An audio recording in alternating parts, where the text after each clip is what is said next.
आता गावातलं मी तुम्हाला साऊंड लावतो. या वेळेला परमिशन मिळाल्यामुळं आवाज येतो का नाही माहित नाही. सगळ्या गावात पूर्ण गावात आवाज आहे.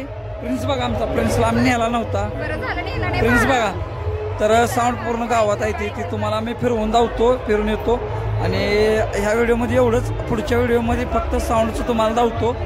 व्हिडिओमध्ये पुढच्या पण कंटिन्यू असंच राहावा. चला बघूया आता. आणि हा व्हिडिओ इथंच कट करतो.